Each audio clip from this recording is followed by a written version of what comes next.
Je suis Marguerite, j'ai 83 ans, et j'ai fait toutes les erreurs. La maison fait un bruit, la nuit, un bruit de tassement, comme disait Richard, les lattes du parquet qui bougent, les murs qui respirent. Je trouvais ça réconfortant quand il était là. Maintenant, ça me rappelle juste que je suis la seule à écouter.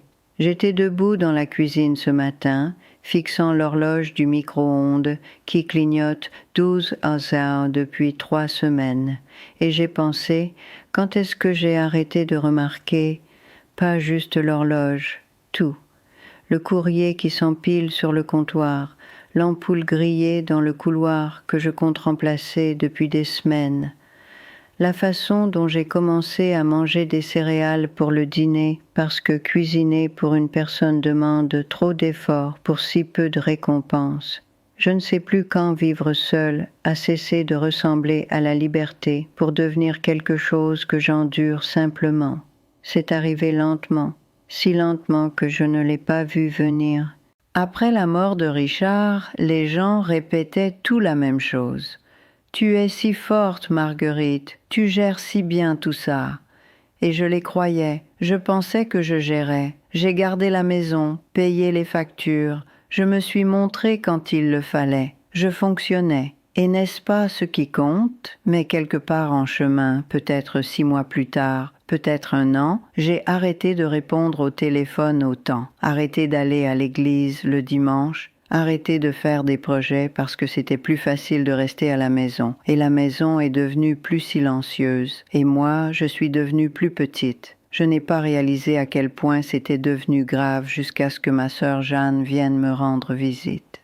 C'était un samedi d'octobre. Assez froid pour que j'aie mis le chauffage, mais pas assez pour justifier de rester à l'intérieur toute la journée, ce que je faisais exactement. Jeanne a frappé 3 fois avant que je l'entende.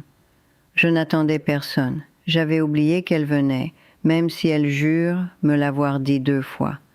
Quand j'ai ouvert la porte, elle m'a regardé d'une façon qui ne m'a pas plu. Pas de la pitié exactement. Quelque chose de plus proche de l'alarme. « Margot, tu es sortie aujourd'hui ?» Je ne crois pas. Cette semaine, je n'ai pas répondu.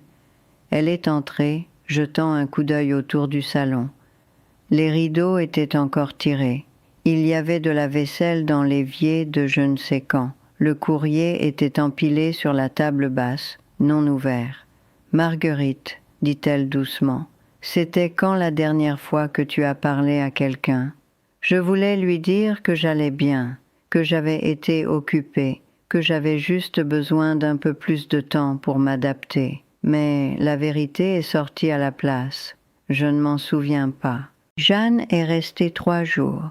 Elle ne m'a pas fait la leçon, ce dont je lui suis reconnaissante.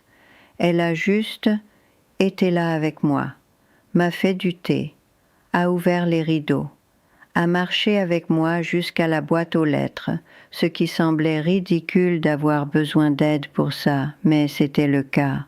Le 2e jour, elle a demandé « Tu as parfois l'impression de disparaître ?» Je l'ai regardée tous les jours. Elle a hoché la tête, n'a rien dit pendant un moment. Puis, « Tu ne peux pas te faire ça, Margot. Tu ne peux pas juste t'arrêter. » Je ne m'arrête pas, je suis là, je gère. Vraiment? Et je n'avais pas de réponse. La vérité, c'est que je m'étais dit qu'être seule allait bien, que je n'avais pas besoin de grand-chose, que j'étais habituée au calme. Mais il y a une différence entre le calme et le silence. Le calme est paisible, le silence est étouffant. Et je vivais dans le silence depuis plus longtemps que je ne voulais l'admettre.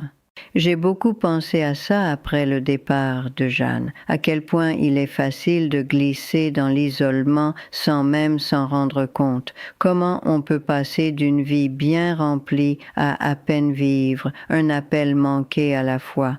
J'ai commencé petit. Je me suis forcée à marcher jusqu'au bout de l'allée chaque matin, même si je n'avais nulle part où aller. J'ai recommencé à répondre au téléphone, même quand je n'avais pas envie de parler parler, et puis, parce que j'étais terrifiée de retomber dans ce silence, j'ai fait quelque chose que je n'aurais jamais cru faire. J'ai rejoint un groupe. Il y a un centre communautaire à 3 kilomètres de chez moi. J'étais passée devant des milliers de fois sans jamais penser à y entrer. Mais ils avaient une pancarte devant. Café en conversation, les jeudis à 10 heures, tous bienvenus. J'ai failli ne pas y aller. Je suis restée assise sur le parking pendant 10 minutes à me disputer avec moi-même. Et si personne ne me parle? Et si je ne m'intègre pas? Et si c'est pire que de rester à la maison? Mais ensuite, j'ai pensé à la question de Jeanne. Tu as parfois l'impression de disparaître? Et je suis sortie de la voiture. La salle était petite, peut-être une douzaine de personnes, la plupart de mon âge, quelques-unes plus jeunes. Elles étaient assises en cercle, buvant un café médiocre dans des gobelets en carton. Une femme près de la porte m'a souri. Première fois, j'ai hoché la tête. Moi aussi, dit-elle. Je suis morte de trouille. J'ai failli rire. Elle avait l'air si bien apprêtée, coiffée, joli pull. Je ne pouvais pas l'imaginer nerveuse pour quoi que ce soit, mais elle l'était. Et d'une certaine façon, ça a rendu les choses plus faciles. Nous nous sommes assises. L'animatrice du groupe, une femme joyeuse appelée Rita qui parlait trop vite, a demandé à chacun de partager une chose qu'il attendait avec impatience cette semaine. La plupart des gens ont dit des petites choses, la visite d'un petit enfant, un rendez-vous chez le médecin qui pourrait apporter de bonnes nouvelles, un nouveau livre qu'ils avaient commandé. Quand c'est arrivé à moi, j'ai paniqué. Je ne sais pas, ai-je dit. Rita a souri. Ce n'est pas grave, parfois être là suffit. Et pour une raison quelconque, ça m'a fait pleurer. J'ai continué à y retourner, pas parce que ça a changé ma vie, pas parce que je me suis fait des dizaines de nouveaux amis ou que je me suis soudainement sentie redevenir moi-même, mais parce que c'était quelque chose. C'était une raison de sortir de la maison, une raison de me laver les cheveux et de mettre des vêtements propres, une raison d'être entourée de gens, même si on ne parlait de rien d'important. Et lentement, le silence a commencé à se briser. Je ne vais pas m'asseoir ici et vous dire que rejoindre un groupe a tout résolu, ce n'est pas le cas. Il y a encore des jours où je n'ai pas envie d'y aller, des jours où l'isolement semble plus facile que l'effort nécessaire pour se connecter. Mais j'ai appris quelque chose ces dernières années, quelque chose que j'aurais aimé savoir plus tôt. L'isolement ne s'annonce pas, il s'infiltre. Ça commence par un projet annulé, un appel auquel on ne répond pas, une invitation qu'on décline parce qu'on est trop fatigué, trop triste, trop incertaine. Et avant de s'en rendre compte, des semaines ont passé, puis des mois, et on est devenu une étrangère dans sa propre vie. Je pense à ça quand je vois Sarah maintenant. Sarah habite 2 maisons plus loin. Elle est plus jeune, début de quarantaine, avec une fille, Emma, qui a 8 ans. Je les ai rencontrés par accident, vraiment. Je revenais de la boîte aux lettres un après-midi, marchant plus lentement qu'avant, et Emma était assise sur le trottoir, en pleurs. Je me suis arrêtée. « Ça va, ma chérie ?» Elle m'a regardée avec de grands yeux mouillés. « J'ai perdu mon bracelet. » « Celui que ta maman t'a donné ?» Elle a hoché la tête. Je n'y ai même pas réfléchi. J'ai juste commencé à chercher. On a fouillé l'herbe, le trottoir, les buissons. Ça a pris 20 minutes, mais on l'a trouvé emmêlée dans le lierre près de son allée. Elle m'a serré si fort dans ses bras que j'ai failli perdre l'équilibre. Sarah est sortie quelques minutes plus tard, affolée et pleine d'excuses. Je suis tellement désolée, je n'avais pas réalisé qu'elle s'était éloignée. Elle ne s'est pas éloignée, elle a perdu quelque chose d'important. Sarah a souri, fatiguée, mais sincère. Merci, c'était il y a 2 ans. Maintenant, Sarah et moi avons une routine. Je ramène Emma de l'école à pied la plupart des jours. C'est sur mon chemin, enfin, ça ne l'est pas. mais je me dis que si. On parle de sa journée, de ses amis, de tout ce à quoi pensent les enfants de 8 ans. Et Sarah prend de mes nouvelles. Pas d'une façon apitoyée, d'une façon attentive. Elle m'apporte de la soupe quand elle en fait trop. Elle m'envoie un SMS quand une tempête arrive pour s'assurer que je vais bien. Elle me demande si j'ai besoin de quelque chose du magasin et j'ai appris à dire oui parfois, même quand ce n'est pas le cas. Ce n'est pas la famille, ce n'est pas pareil qu'avoir Richard ici ou mes enfants près de moi, mais c'est une connexion, une vraie connexion, stable, et c'est ce qui empêche le silence de m'engloutir tout entière. Je pensais à tout ça hier quand le téléphone a sonné. C'était Léa, ma Benjamine. Elle n'appelle pas souvent, mais quand elle le fait, c'est généralement parce que quelque chose ne va pas. Maman, j'ai besoin de te demander quelque chose. Ma poitrine s'est serrée. Qu'est-ce qu'il y a? Est-ce que tu te sens parfois invisible? Je me suis assise. Qu'est-ce que tu veux dire? Je ne sais pas, comme si tu étais là, mais que plus personne ne te voyait vraiment, comme si tu pouvais disparaître et que ça prendrait du temps aux gens pour le remarquer. J'ai fermé les yeux. Oui, ai-je dit, je sais exactement ce que tu veux dire. On a parlé pendant 1 heure, plus longtemps qu'on ne l'avait fait depuis des années. Elle m'a parlé de sa vie, de se sentir coincé, de la solitude qui vient d'être entourée de gens qui ne vous voient pas vraiment, et je lui ai dit ce que j'avais appris. Pas comme un conseil, juste comme une vérité. Tu dois te battre contre ça, Léa. Tu dois continuer à te montrer, même quand ça semble inutile. Parce que l'isolement n'arrive pas comme ça. Tu le laisses entrer, un petit choix à la fois. Elle était silencieuse. Puis, comment tu te bats contre ça? Des petites choses, une promenade, un coup de téléphone, dire oui quand quelqu'un te demande si tu vas bien, même quand la réponse la plus facile est « ça va ». C'est tout, c'est tout. Après avoir raccroché, je suis restée assise là longtemps, tenant le téléphone. J'ai pensé à la visite de Jeanne, au centre communautaire, à Sarah et Emma, à tous ces petits moments ordinaires qui m'ont gardée attachée au monde quand je voulais m'envoler. Et j'ai pensé, c'est ça que veut vraiment dire vivre seul, pas l'indépendance, pas la liberté. Ça veut dire qu'il faut se battre pour la connexion d'une façon qu'on n'a jamais eu à faire avant, parce que personne ne le fera pour vous. La deuxième chose que j'ai apprise, et celle-ci a failli me tuer, est venue plus tard. C'était un mardi de mars. Je m'en souviens parce que les jonquilles commençaient juste à sortir, et je comptais faire quelque chose pour le jardin depuis des semaines. J'étais dans la salle de bain, tendant le bras pour attraper une serviette sur l'étagère du haut, quand je l'ai senti, une douleur vive et soudaine dans la poitrine, pas insupportable, pas le genre qu'on voit dans les films, juste anormal. Je me suis assise sur le bord de la baignoire, attendant que ça passe. Ça n'est pas passé. Je suis restée assise sur le bord de la baignoire peut-être 5 minutes, peut-être 10. Le temps fait des choses étranges quand on a peur. La douleur n'empirait pas, ce qui m'a fait décider que ce n'était pas grave. Juste de l'indigestion ou du stress, ou la façon dont je dormais ces derniers temps. Mal, toujours du même côté, me réveillant raide. J'ai pris 2 cachets d'aspirine de l'armoire à pharmacie, bu de l'eau, me suis dit que j'allais bien. Le soir, la douleur s'était atténuée en une douleur sourde. Tu vois, rien du tout, je n'en ai parlé à personne. C'était la première erreur. La deuxième était de me convaincre qu'ignorer ça revenait à le gérer.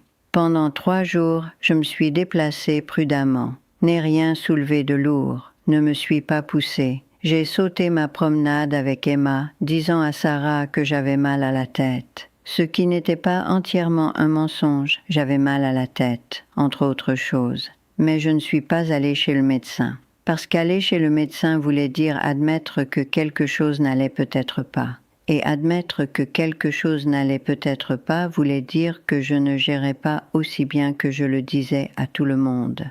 Alors j'ai fait ce que j'ai fait toute ma vie. J'ai minimisé. C'est probablement rien. Je vieillis, c'est tout. Pas la peine d'embêter qui que ce soit pour une petite douleur à la poitrine. Le 4e jour, je suis tombée à court de mon médicament pour la tension. Je savais que ça allait arriver. Le flacon était posé sur le comptoir depuis une semaine, avec 3 comprimés restants, et je comptais appeler pour un renouvellement. Mais j'oubliais sans cesse. Ou peut-être que je repoussais parce que la pharmacie était à 15 minutes et que ces derniers temps, même les petits trajets me semblaient épuisants. Je me suis tenue dans la cuisine, fixant le flacon vide, et j'ai pensé « j'appellerai demain ». Demain est arrivé, je n'ai pas appelé. Le surlendemain, je me suis réveillée avec des vertiges. Pas terriblement, juste pas normal. Comme si le sol n'était pas tout à fait là où je m'y attendais. Je me suis assise au bord du lit jusqu'à ce que ça passe. Puis je me suis habillée et j'ai continué ma journée comme si de rien n'était. Ça va sembler ridicule, mais je n'ai pas réalisé combien de pilules j'étais censée prendre jusqu'à ce que je vérifie vraiment. Je prenais le médicament pour la tension depuis des années. Richard me le rappelait. Après sa mort, j'avais installé un de ces piluliers, le genre avec les jours de la semaine imprimés sur chaque compartiment. Mais j'avais arrêté de l'utiliser depuis des mois. Trop compliqué, m'étais-je dit. Je pouvais m'en souvenir sans, sauf que je ne pouvais pas. Il y avait le médicament pour la tension dont j'étais à court, la pilule pour le cholestérol que j'étais censée prendre le soir, ce dont je me souvenais parfois et parfois non, la vitamine D que mon médecin avait prescrite après ma fracture du poignet, que j'avais complètement arrêté de prendre parce que le flacon était énorme et que j'oubliais qu'il existait. Je me suis tenue devant le comptoir, entourée de flacons, et j'ai ressenti quelque chose proche de la panique. Quand est-ce que c'est devenu si compliqué? J'ai essayé de les organiser, vraiment. Je les ai alignés par taille, puis par couleur, puis par fréquence de prise, ce qui nécessitait de lire les étiquettes, ce qui nécessitait de trouver mes lunettes de lecture que j'avais égarées quelque part entre le salon et la chambre. Quand j'ai enfin trouvé les lunettes, sur le réfrigérateur, ne me demandez pas comment. J'étais si frustrée que j'ai fourré tous les flacons dans un tiroir et les claqué. Je m'en occuperai plus tard. Plus tard n'est jamais venu. Les vertiges ont empiré. Pas tout le temps, surtout le matin. Et parfois quand je me levais trop vite. Et occasionnellement quand j'étais juste assise là, à ne rien faire du tout. J'ai commencé à me tenir aux meubles en traversant la maison. Le dossier du canapé, le comptoir de la cuisine, le chambranle entre le couloir et le salon. De petits ajustements, rien de majeur. Je n'ai toujours pas appelé le médecin. Sarah a remarqué en premier. C'était un jeudi. Je ramenais Emma de l'école à pied, marchant plus lentement que d'habitude parce que les vertiges avaient été particulièrement forts ce matin-là. Emma bavardait à propos de quelque chose, un projet à l'école peut-être, ou la fête d'anniversaire d'une amie, et je n'écoutais qu'à moitié parce que je me concentrais pour mettre un pied devant l'autre sans trébucher. On était presque arrivé chez elle quand Sarah s'est garée dans l'allée. Elle est sortie de la voiture, m'a regardé une fois et a froncé les sourcils. « Madame Marguerite, vous allez bien ?»« Je vais bien. »« Vous n'avez pas l'air d'aller bien. » Emma m'a regardée, soudain inquiète. « Vous êtes malade ?»« Non, ma chérie. Juste fatiguée. » Sarah a croisé les bras. « C'était quand la dernière fois que vous avez vu un médecin ?» Je n'ai pas répondu. « Marguerite, je n'ai pas besoin de médecin. Je suis juste... » Vous vous agrippez à la clôture comme si vous alliez tomber. J'ai baissé les yeux, elle avait raison. Ma main serrait le grillage si fort que mes phalanges étaient blanches. J'ai lâché. Je vais bien. Sarah n'avait pas l'air convaincue, mais elle n'a pas insisté. Elle m'a juste demandé si je voulais entrer m'asseoir une minute. J'ai dit non, je suis rentrée chez moi. Je me suis dit qu'elle exagérait. Cette nuit-là, je suis tombée. Pas gravement, pas d'une façon qui m'a envoyée à l'hôpital ou m'a cassé quoi que ce soit.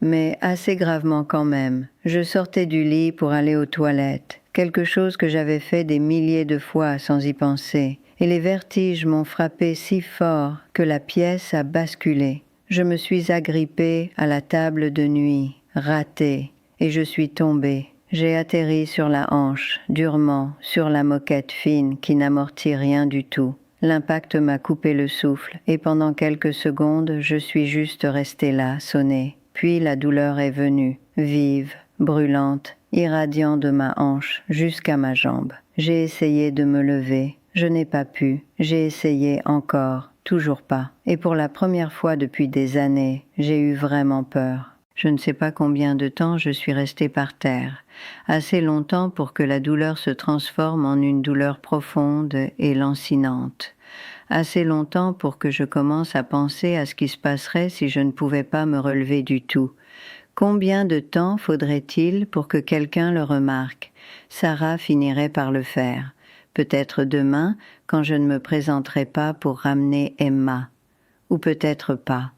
Peut-être qu'elle supposerait juste que j'étais occupée, fatiguée, que je prenais un jour de repos. Et ensuite, 2 jours, 3, j'ai pensé à Richard, au bouton d'urgence que l'hôpital lui avait donné pendant sa dernière année, celui qu'il refusait de porter parce qu'il disait que ça le faisait se sentir vieux. J'avais pensé qu'il était têtu. Maintenant je comprenais. J'ai réussi à me relever en me tenant au cadre du lit. Il m'a fallu 3 essais et ça m'a laissée en sueur et tremblante, mais j'y suis arrivée. Je me suis assise au bord du lit, respirant fort, et j'ai regardé mon téléphone sur la table de nuit. Je devrais appeler quelqu'un, Sarah, David, n'importe qui, mais je ne l'ai pas fait, parce qu'appeler voulait dire expliquer. Et expliquer voulait dire admettre que j'avais laissé les choses empirer à ce point.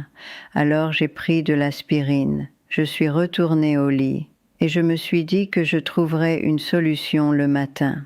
Le matin est arrivé et je pouvais à peine marcher. La douleur dans ma hanche était pire. Chaque pas donnait l'impression que quelque chose frottait contre l'os. Je suis arrivée à la salle de bain en me tenant au mur. Puis, j'ai traîné les pieds jusqu'à la cuisine et me suis assise à la table, essayant de décider quoi faire. La chose intelligente aurait été d'appeler mon médecin, prendre rendez-vous, me faire examiner. Mais le cabinet de mon médecin était à 20 minutes et je ne me faisais pas confiance pour conduire. Et appeler quelqu'un pour qu'il m'emmène voulait dire admettre que je ne pouvais pas me débrouiller, ce qui semblait pire que la douleur. Alors j'ai fait ce que toute personne raisonnable fait quand elle est complètement déraisonnable. J'ai cherché sur Internet « muscles de la hanche froissée ». C'est ce qu'Internet m'a dit. Repos, glace, antidouleur en vente libre, devrait s'améliorer en quelques jours. J'ai décidé que ça semblait juste. Peu importe que je n'avais rien froissé, peu importe que les vertiges étaient toujours là, rôdant au bord. Peu importe que j'évitais désormais officiellement la seule chose qui pourrait vraiment m'aider. J'ai mis de la glace sur ma hanche, pris plus d'aspirine, et j'ai passé la journée sur le canapé me convainquant que je gérais. Le samedi, j'avais épuisé toutes les façons de prétendre que tout allait bien. La douleur ne s'était pas améliorée, les vertiges étaient constants maintenant, un bourdonnement de fond qui rendait tout légèrement irréel, et j'avais commencé à avoir des nausées. Ce qu'Internet suggérait pourrait être lié aux antidouleurs que je prenais à jeun. J'étais assise à la table de la cuisine, fixant mon téléphone, quand quelqu'un a frappé. Sarah. J'ai failli ne pas répondre. Mais elle a frappé encore, plus fort cette fois, et j'ai entendu la voix d'Emma. « Madame Marguerite, vous êtes là ?» Je me suis levée, lentement, douloureusement, et j'ai ouvert la porte. Sarah m'a regardée une fois, et son expression a changé. « D'accord, a-t-elle dit, ça suffit, vous allez chez le médecin. Je vais bien. Marguerite, vous pouvez à peine vous tenir debout. C'était quand la dernière fois que vous avez mangé? J'ai essayé de me souvenir. Hier, je crois. Vous croyez? Emma me fixait, les yeux écarquillés. Je détestais ce regard, celui de l'inquiétude, celui qui disait que je lui faisais peur. « Je vais bien », ai-je dit à nouveau. « Non », a dit Sarah fermement. « Vous n'allez pas bien. » Elle ne m'a pas laissé le choix. Elle a appelé son mari pour venir chercher Emma, puis m'a conduite à la clinique de garde, à l'entrée de la ville.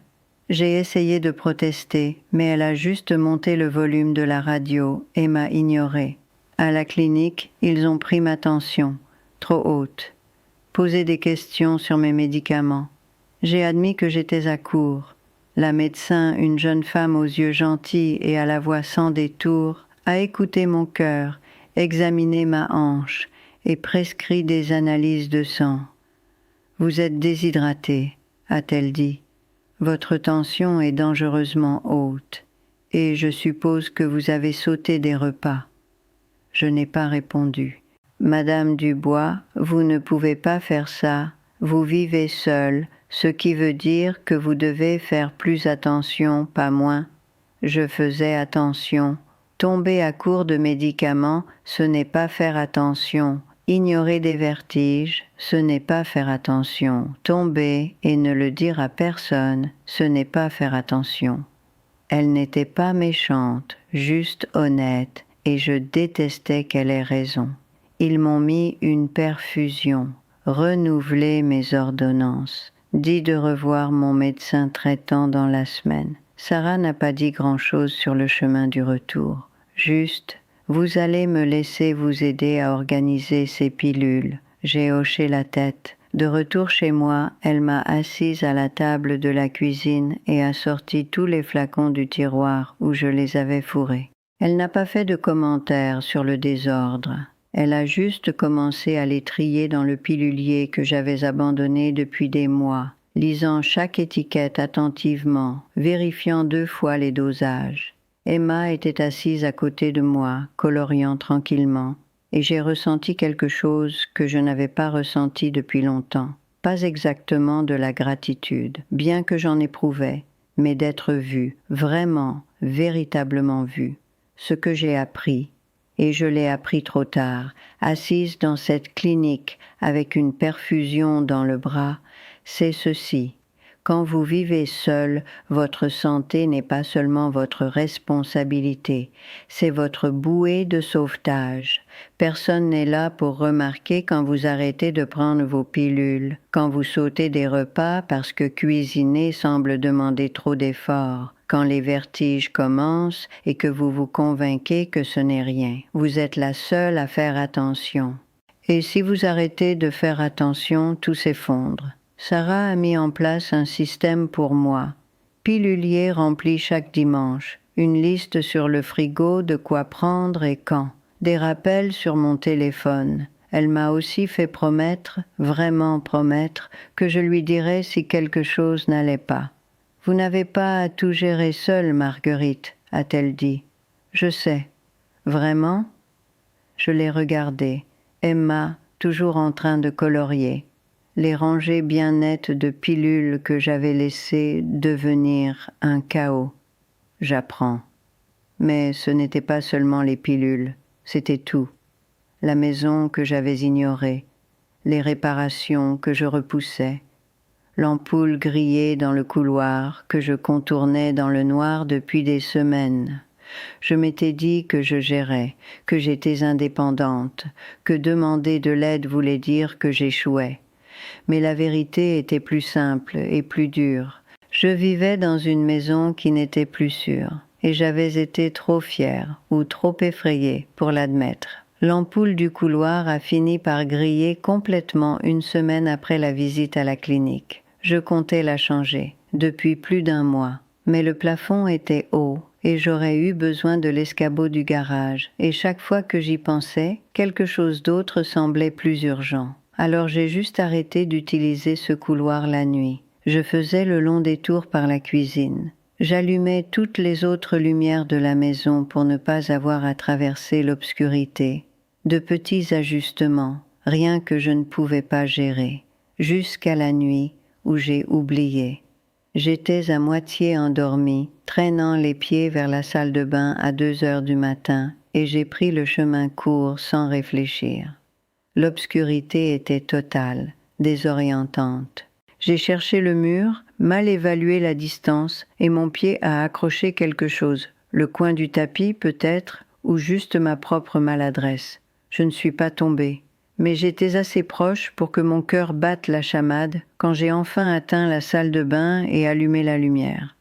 Je suis restée là, agrippant le lavabo, fixant mon reflet, et j'ai pensé, c'est comme ça que ça arrive, pas d'un coup, pas dramatiquement, juste une ampoule grillée qu'on est trop têtu pour remplacer. Le lendemain matin, Sarah est passée avec Emma. C'était dimanche. Sarah remplissait toujours mon pilulier le dimanche maintenant, une routine dans laquelle nous étions tombés sans jamais en discuter. Emma a couru jusqu'à la porte puis s'est arrêtée. « Madame Marguerite, pourquoi c'est si sombre là-dedans ?» J'ai regardé derrière elle vers le couloir. Même en plein jour, il avait l'air sombre, peu accueillant. L'ampoule a grillé, ai-je dit. Sarah est apparue derrière Emma, des sacs de course dans les bras. Il y a combien de temps? Je n'ai pas répondu. Marguerite. Quelques semaines. Elle a posé les sacs. Où est l'escabeau? Tu n'as pas besoin de... Où est l'escabeau? Il lui a fallu 5 minutes pour changer l'ampoule. 5 minutes. Et quand elle a actionné l'interrupteur et que le couloir s'est inondé de lumière, j'ai senti quelque chose se fissurer en moi. Pas du soulagement, de la honte.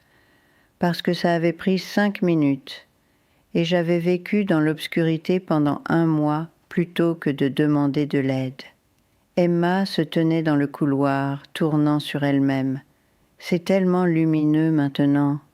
Sarah m'a regardée, n'a rien dit, n'en avait pas besoin. Je savais ce qu'elle pensait. Quoi d'autre avez-vous évité? Cet après-midi-là, après leur départ, j'ai traversé la maison avec un regard neuf.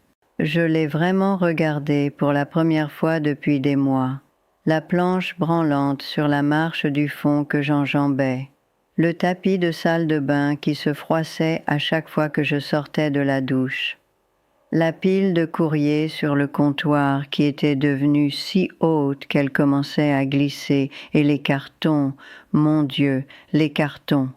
Les affaires de Richard, surtout, des vêtements que je ne pouvais pas me résoudre à donner, des outils qu'il avait collectionnés au fil des ans, des papiers et des dossiers et des documents d'une vie qu'on avait construite ensemble. Je les avais fourrés dans la chambre d'Amy après sa mort, me disant que je les trierais un jour. C'était il y a 7 ans. J'ai ouvert la porte de la chambre d'Amy. Je me suis tenue sur le seuil, regardant les tours de carton empilées contre les murs. J'avais gardé tout ça, chaque bout de papier, chaque souvenir, parce que lâcher prise donnait l'impression de le perdre à nouveau. Mais debout là, j'ai réalisé. Je ne préservais pas sa mémoire, je construisais un tombeau et j'y vivais. Je n'ai pas tout attaqué d'un coup, je ne pouvais pas, mais j'ai commencé, un carton, juste un, de vieilles déclarations d'impôts des années 1980, des factures pour des appareils qu'on ne possédait plus, des modes d'emploi pour des choses qui avaient cassé et été jetées il y a des années. Rien de tout ça n'avait d'importance. Rien de tout ça ne ramenait Richard. J'ai rempli 2 sacs poubelles ce premier jour. C'était comme respirer. Sarah a remarqué le changement quand elle est passée la semaine suivante. « Vous avez été occupée, a-t-elle dit, regardant le passage dégagé dans la chambre d'Amy. « Un peu. Comment vous vous sentez ?» J'ai réfléchi. Plus légère. Elle a souri. « Bien. » Emma a jeté un œil dans la pièce. Vous allez en faire une salle de lecture? On pourrait mettre un grand fauteuil ici et plein de livres. J'ai regardé l'espace, encore encombré, mais moins étouffant qu'avant.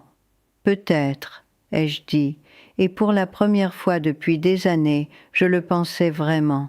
Il y a quelque chose que je ne vous ai pas encore dit, quelque chose autour duquel j'ai tourné tout ce temps, cet été de 1974, avec Arthur. Ce n'était pas à propos de lui, pas vraiment. C'était à propos du fait que pendant quelques brèves semaines, j'ai eu l'impression que quelqu'un me voyait. Pas comme la femme de Richard, pas comme la mère des enfants, juste moi. Et quand j'ai choisi de rester, quand j'ai choisi Richard et la vie qu'on avait construite, je pensais que je choisissais la stabilité, la sécurité, la chose raisonnable. Mais quelque part en chemin, j'ai arrêté de choisir quoi que ce soit. J'ai juste enduré. Je ne vais pas vous dire que tout est parfait maintenant, que j'ai tout compris. Ce n'est pas le cas. Il y a encore des jours où l'isolement revient en rampant, où je me tiens dans cette maison trop grande et me demande ce que je fais là. Mais j'ai appris quelque chose que j'aurais aimé savoir à 22 ans, ou 46, ou 68. Vivre seul ne veut pas dire qu'il faut tout faire seul. Ça veut dire savoir quand demander l'escabeau, quand laisser quelqu'un remplir votre pilulier, quand admettre que la maison est trop grande et le silence trop lourd et qu'on a besoin d'aide pour porter le poids. La semaine dernière, Emma m'a demandé si j'étais parfois seule. On était assises sur mon perron, regardant la lumière du soir s'estomper. Sarah était à l'intérieur, rangeant les courses que je lui avais vraiment demandé de prendre. « Parfois, lui ai-je dit, tu fais quoi ? J'appelle quelqu'un, ou je descends jusqu'à chez toi, où je m'assois ici et je me rappelle qu'être seul n'est pas la même chose qu'être solitaire. » Elle a réfléchi. C'est quoi la différence ? Seul, c'est juste un fait. Solitaire, c'est ce qui arrive quand on oublie qu'on compte encore.